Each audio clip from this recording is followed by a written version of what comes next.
So welcome down to Naas Golf Club. We're in my teaching studio here at the club at Naas. Many of you will be heading into this winter now with a view to improving your game for next season and trying to look at different areas as to how to improve. And one of the areas that I often get asked about is that area of the grip and how we hold the golf club. Obviously it's a very sensitive area because our hands are our only point of contact with the club, and I'd like to go through a couple of things that come up quite often in lessons and some areas that I think might be of help to you over the winter months. So the first thing I often get asked is, what is strong, what is weak, what is neutral, and where should I be? Well, the first thing I'd say to you is that in general terms, when our left hand is turned to the right on the club, that's what we define as a strong grip. Strong means that from that position you're able to rotate the club face through impact. That will close the club face, and obviously you'll end up hitting shots more to the left as a result. A weak position is where the hand is in a position where it's turned more to the left as it sits on the club. As a result of that, you won't have as much rotation. The club face will be more prone to being left open through impact, and shots will drift a little bit more to the right. And neutral is somewhere in between the two.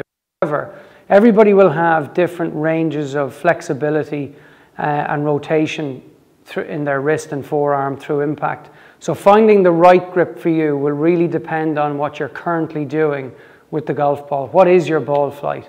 If you're hitting the ball from right to left with a weak grip, well then why would you strengthen it? Because strengthening the grip, turning your hand a bit more to the right, is only going to give you more rotation. So finding the right grip for you will depend on what you're currently doing to the golf ball, what your current ball flight is, and ultimately what it is you're trying to fix. So John Jacobs, a very well-known coach many years ago, used to say that the best grip is the one that hits the straightest ball flight, and that blends in well with the way you swing the golf club. And I'm a great believer in that. I don't believe that there's one grip for everybody.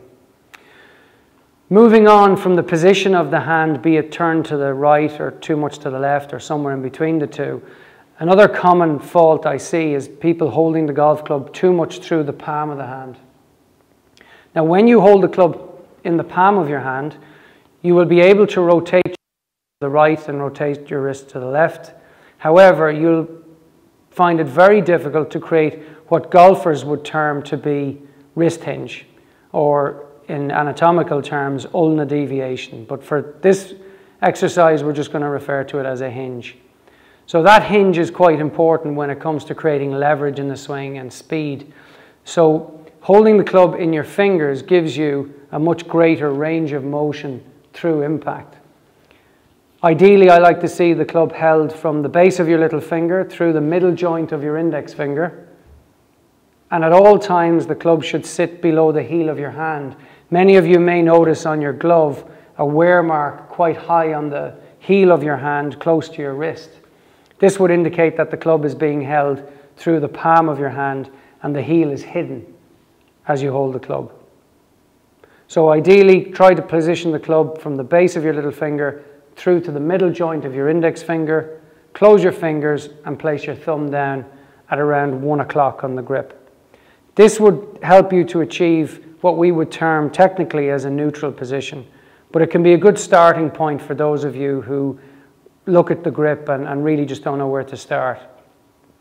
If you find your shots are turning too much to the right, it may be helpful to turn your hand a little bit more to the right so that the V between your thumb and index finger point towards your right shoulder. And if you're hooking the golf ball to the left, it may be helpful to turn your hand a little bit more to the left. So the V between your thumb and index finger points closer to your chest, or even slightly left of that. It's more common that we see people with grips that are too weak. So a lot of the time we encourage people to move their hands more to the right. But again, it just depends on what you're doing to the golf ball.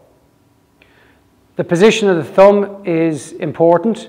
If your thumb is too short on the grip, then you'll find it quite difficult to create wrist hinge, as that movement is restricted by quite a short thumb. If your thumb is a little bit longer on the grip, you'll find that you can create a little bit more wrist hinge.